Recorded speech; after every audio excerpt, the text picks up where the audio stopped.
Esta casa apoya a los jóvenes que ridiculizan y desestiman los ideales de adultos y gente mayor de generaciones pasadas sobre política, economía y su actitud frente al medio ambiente. Entonces, ¿de qué manera vamos a apoyar a este tipo de jóvenes? Bueno, jóvenes entendámoslo, digamos, en un rango de edad entre los 13 a los 29 años, 30 años. Eh, y pues, ¿cómo ridiculizan o desestiman este tipo de ideales? Creemos que la ridiculización no la hacen a través, digamos, de cuestiones agresivas o violentas realmente o odiosas, sino como cuestiones como hacerles memes o hacer, por ejemplo, caricaturas sobre sus posiciones. Incluso sí, a veces llegan a criticarlo de una forma como, pues, en comentarios como haciendo de por bajear, por ejemplo, sus ideas, como las ideas en contra del aborto, como las ideas frente a la política, como de que se casan mucho con una idea y que son como borregos o cosas por ese estilo. Pero en esa línea, digamos, es que funciona esta ridiculización. No creemos que la ridiculización vaya a ser como en ámbitos ya de afectar la integridad de estas personas adultas. Eh, y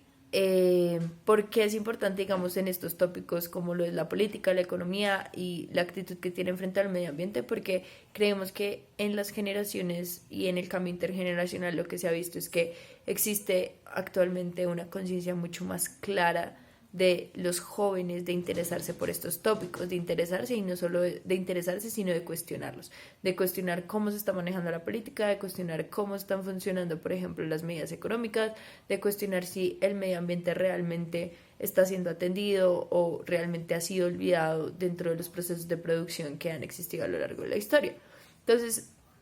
dentro de esta preocupación que ha nacido de los jóvenes, creemos que sí es relevante que para que ellos hagan un cambio importante dentro de las dinámicas sociales, exista, digamos, esta crítica constante hacia los adultos mayores.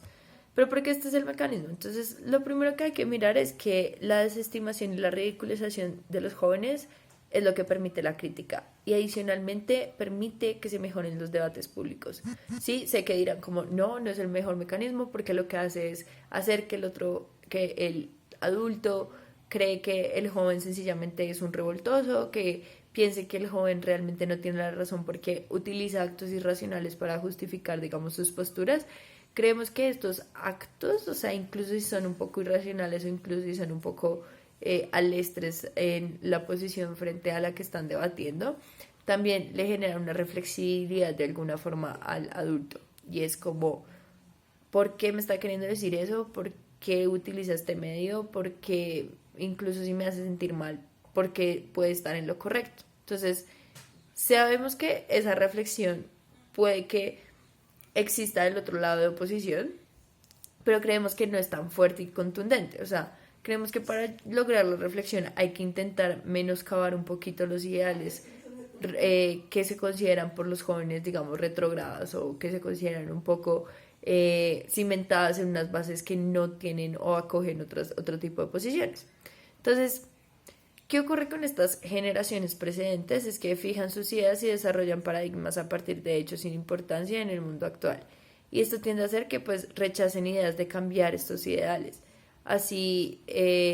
hacer una crítica desde la ridiculización es positivo y hasta necesario pues para cambiar estos planteamientos. Es decir, unos planteamientos que tienen un arraigo tan grande dentro de la esfera de los adultos y la gente mayor, implica que también se debe hacer como un esfuerzo grande por,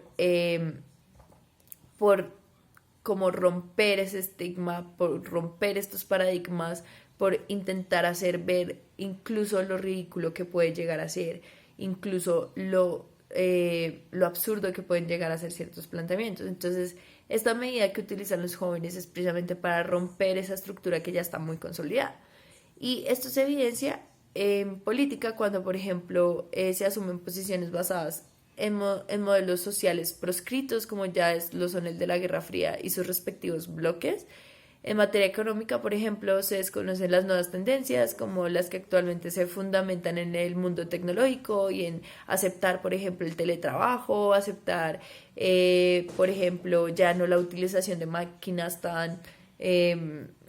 básicas como lo es que tiene que existir la presencia del ser humano, sino sencillamente robots y como cuestiones que sean como mucho más mecánicas. Y desde el medio ambiente, por ejemplo, las posturas y los adultos o las generaciones más grandes tienden a estar supremamente desinformadas de cómo ocurre el daño ambiental, de cómo el hecho de que compren un carro que no sea bioamigable o la generación de basura realmente lo que está haciendo, digamos, dañar la capa de ozono. Tienden a estar desinformados, pero adicionalmente tienden a ser muy críticos de las posiciones de los jóvenes y decir que sus luchas no son válidas. Creemos que es importante porque al yo apoyar, digamos, la estructura que tienen las nuevas generaciones para romper ese esquema de valores que están ya, digamos, obsoletos dentro de la dinámica social, lo que hago pues al apoyar esto, lo que estoy haciendo realmente es que puedan continuar este tipo de prácticas, puedan continuar este tipo de luchas. Creemos que si bien pueden haber dos tipos de personas, las personas que les sea indiferente, digamos, este tipo de mecanismos que están usando los jóvenes, pero sí existen otros que a los cuales les va a ser, sí les va a costar, digamos, o les va a doler un poquito más el hecho de que sí ridiculicen sus posturas. Este dolor no se traduce en sencillamente dolor y radicalización como nos lo pueden vender en oposición, sino que se termina traduciendo en realmente no precisamente solo una reflexividad, pero sí al menos como un alcance de ver la dimensión de por qué estoy pensando así, de por qué el joven puede estar equivocado, pero incluso si yo creo que el joven está equivocado, cuando veo que más jóvenes están teniendo esta tendencia y cuando más jóvenes me lo están diciendo, puede que ya empiece a reflexionar o puede que ya empiece a ser un poco más disruptivo con lo que estoy pensando y empiece a cambiar mi posición. O sencillamente aún si no la cambio, pues me canso de seguir defendiendo lo mismo y lo mío. Y al yo cansarme de seguir defendiendo lo que es retrógrado, lo que no apunta, digamos, a los mecanismos que mundialmente se están dando, pues al menos estoy reduciendo la posibilidad de afectar otras causas que son valiosas.